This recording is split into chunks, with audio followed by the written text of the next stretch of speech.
उपमुख्यमंत्री एकनाथ शिंदे 2 अप्रैल को नांदेड़ दौरे पर थे। उनके इस दौरे पर पूर्व मुख्यमंत्री अशोक चव्हाण ने मीडिया से बातचीत में टिप्पणी की कि नांदेड़ आए तो कुछ देकर जाते। चव्हाण की इस टिप्पणी पर पलटवार करते हुए शिवसेना शिंदे गुट विधायक हेमंत पाटिल ने कहा कि 72 साल सत्ता में रहते हुए चव्हाण ने केवल निधि फस्त की और गोदावरी नदी के लिए 20 करोड़ का निधि भी फस्त हुआ। सुनिए पूर्व मुख्यमंत्री अशोक चव्हाण का टिप्पणी बयान व उनके इस बयान पर विधायक हेमंत पाटिल का पलटवार बयान।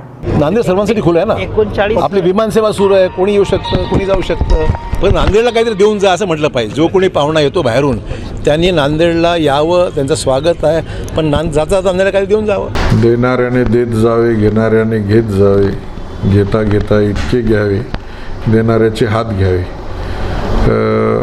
अशी एक कविता आहे।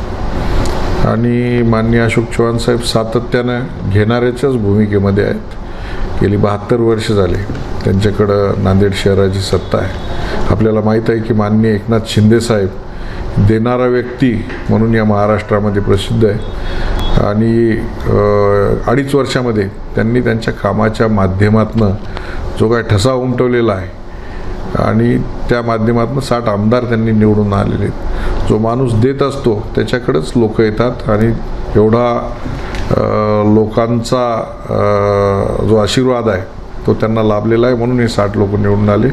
परंतु माननीय अशोक चव्हाण साहेबांच्या घराण्यामध्ये गेल्या 72 वर्षापासून सत्ता आहे। त्याच्यापूर्वी रामदास कदम भाई आमचे पालकमंत्री असताना त्यांच्या म्हणण्यावर आम्ही गोदावरी शुद्धीकरणाची योजना मोहीम राबवली होती। महानगरपालिका तेव्हाही चव्हाण साहेबाकडेच होते, 20 कोटी रुपये दिले।